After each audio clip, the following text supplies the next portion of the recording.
Another issue that I know you have a particular interest in is the right to hold or use firearms. You're a hunter yourself, I believe? Yes, on my farm we have foxes. I have seen cats. Unfortunately, I didn't have a rifle with me when I've seen the cats. We have foxes, pigs, and rabbits. And I regard it as my environmental duty to shoot them if I happen to get the opportunity. So what's the role of government in controlling people's access to weapons, to firearms? I don't have a problem with a licensing system. There are some people who shouldn't have guns, and a licensing system is a way of preventing them from having guns. But I can't see much point in the endless regulations, registration of firearms and high hurdles that licensed firearm owners have to adhere to. Once you have a gun, you have a gun. It doesn't really matter what type it is. And as long as you use it safely, I think you should be left alone. If you don't use it safely, if you're a threat to other people, then you should lose your licence and not have any guns. But I can't see why the government thinks it's achieving anything by treating law-abiding licensed gun owners as criminals in waiting. There's no logic to it, and it's offensive.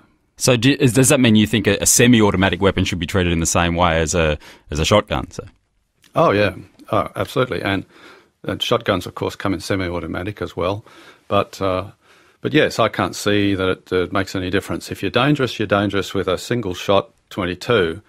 It doesn't really matter, it doesn't make you any more dangerous just because you have a semi-automatic or a semi-automatic shotgun, for that matter. Will you advocate for changes around gun laws? That's a state issue, and there's very limited amount I'll be able to do in the Senate.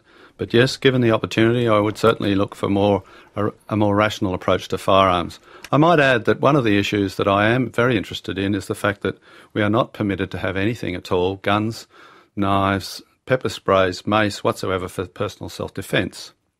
It's an abomination. We have a legal right to self-defence. The law recognises that. We have no legal right to the means of self-defence. Unless you're a strong man or you're just lucky and happen to have a stick or something handy, if you're attacked, you're out of luck. You are not allowed to carry anything at all in anticipation of an assault. I think it's a serious problem, and it doesn't affect just guns, of course, but guns do come into that debate. But how does it make for a better society if it's easier for more people to carry around either pepper spray or a firearm? How does it make? It makes for a worse society that you can't. You are a victim, whether you like it or not. You can't do anything about it because the law says you're not allowed to do anything about it. That's a worse society. Who do you think you're really representing? People who believe in freedom. People who believe that the government is not your friend, that it's a threat to your rights. People who believe that they are born with rights and the government takes them away or can take them away. People who believe in individuals, that we are not all members of a group, that we are personally responsible for our actions, that the government should be limited to a certain number of things, in particular protection of life, liberty and private property, and not intruding into our lives to the extent that it is now.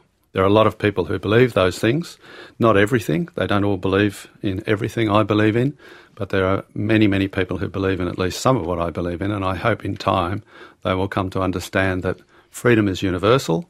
It applies to many, many issues, not just the ones that bug them. Does that make you a particular advocate for rural Australians in any way, though? No, not especially. I think freedom is universal, and it doesn't matter where you live and what you do for a living. Freedom is applicable to everybody.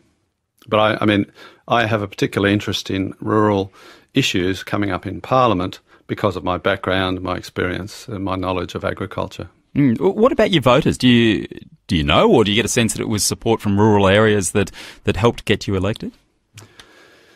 Well, the Liberal Democratic Party was fairly low profile prior to the election, and there were a lot of people who voted for us because of our libertarian or classical liberal principles, but there are also a lot of people in New South Wales who voted for us because they were told not to.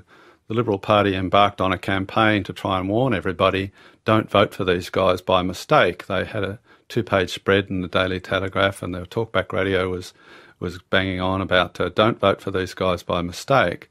And of course, Australians, being the contrary types that they are, they said, well, there must be something good about them if you're telling us not to vote for them. So large numbers of them voted for us, I think, out of a perverse don't tell me what to do type of attitude. Now, how many of them were in that category? How many of them voted for us thinking we're the Liberal Party? How many voted because we're first on the ballot paper?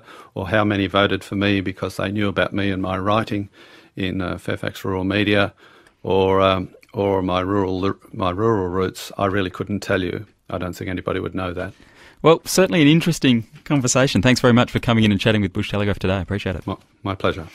That's David Leyonhjelm, who is Senator-elect from the Liberal Democratic Party.